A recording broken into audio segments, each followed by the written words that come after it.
Oyez, gentes dames, pro-chevaliers, bienvenue. Vous pourriez croire que nous sommes ici à Bruxelles en 2017. Que nenni, baliverne! Nous sommes à Bruxelles. Et oui, notre invité a cette divine particularité de pouvoir remonter le temps. Un juvenceau qui manie aussi bien la lame, le verbe, les mots. Morte couille! Que trépasse si je fais l'huile, naquaire de lièvre sont ses expressions favorites. Aujourd'hui, nous convoierons avec lui Benjamin Cassard est notre invité. Quémandons-lui s'il a 2 minutes.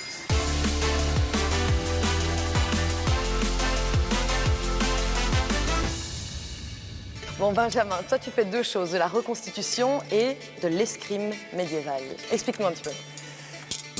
Les deux sont de la reconstitution au final. Donc le but, c'est d'étudier ce qui se faisait à l'époque et de le faire revivre. Dans le cadre de la reconstitution médiévale, on prend à peu près tout ce qui était là. Donc la vie de camp, la cuisine, les artisanats, on refait les vêtements comme à l'époque. Donc on reconstitue pour être au plus proche. Et on va aussi se battre, mais pour des raisons de sécurité, on va se battre en réduisant la létalité des techniques. Quand même, on peut voir après, c'est des amis contre qui on se bat quand même. On veut pouvoir boire un verre après et qu'ils aient encore les 2 bras pour lever une pinte. Par contre, quand on étudie les techniques de combat, elles sont faites évidemment pour tuer l'adversaire ou en tout cas l'incapacité. Ce qui fait qu'on ne peut pas utiliser ça décemment dans ces combats amicaux. Donc il y a en marge de cela, l'escrime médiéval, donc une reconstitution uniquement de ces techniques-là, avec un équipement de protection moderne qui va permettre de pouvoir encaisser correctement ce genre d'attaque. Et tu dis on va utiliser, mais c'est pourquoi en fait? C'est pour des reconstitutions qui ont lieu quoi, chaque semaine? Ça se passe où Alors, de manière globale, en Belgique, du printemps à l'automne, on va avoir chaque week-end au moins une reconstitution sur le territoire belge. Ah oui, quand même. Mais il y a énormément de troupes qui participent et donc la troupe dont je fais partie, les Compagnons de Rougemont, on a en général un spectacle, une reconstitution par mois. Est-ce que c'est dangereux? Non, non. Voilà, comme toute pratique sportive, il y a des risques. Maintenant, voilà, à la boxe, il y a des mauvais coups qui peuvent tomber, au karaté également. Ici, on est aussi dans on va dire un sport de combat et il y a aussi des risques. Maintenant, on les diminue au maximum par l'entraînement, par les protections, ce qui fait que c'est extrêmement marginal. En fait, il y a plus de blessures au montage et au démontage du camp que lors des combats. Ok, heureusement, là, on ne va pas démonter de camp, on va faire un combat. On va commencer par une façon simple d'armer les techniques qui utilisent à peu près ça.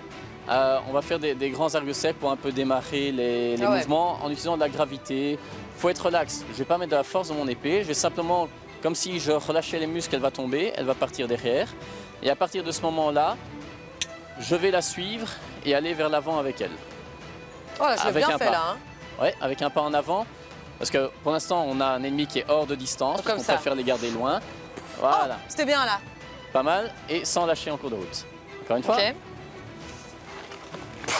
Ok. C'est bon ça. Et ça marche des 2 côtés. Parce que maintenant, si on commence jambe droite devant, qu'on est là, pareil, au moment où tu relaxes, l'épée tombe. Et bam, tu coupes la personne. Oh, ça dans le sang. Ninja! Dans les ninjas, c'est là-bas. Donc je commence là? Non, voilà, je m'adapte. Si. Ok. Continue.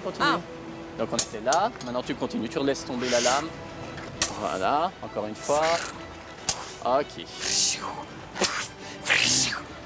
Ah, il a les pétoches, hein? En garde, vil faquin, je vais t'esbaudir!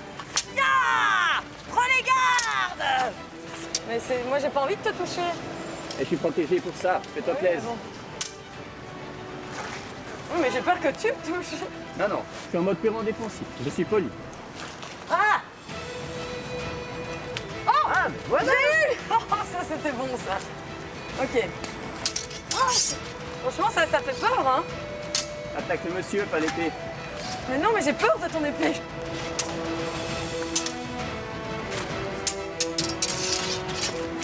Ah, je t'ai eu! Dans le dos!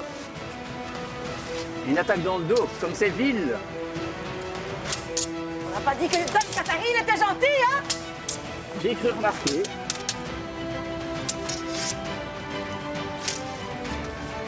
Oh, je l'ai eu! Joli. Ah! Ah! Ah! Ah! Je l'ai eu! Il a même eu mal. Non. Mais les gars, c'est trop bon là.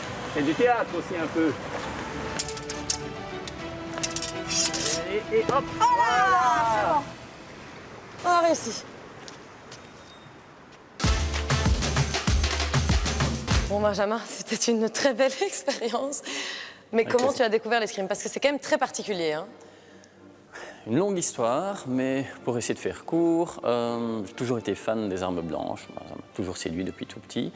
Et alors que j'étais à l'université et que je traînais un petit peu pendant les heures libres à une boutique de jeux de rôle qui traînait pas loin, l'entrejeu, un gars m'a dit « Tiens, ça te dirait pas d'être dans une compagnie médiévale ?» Donc tout de suite, possibilité d'avoir une épée en main et de taper des gens avec.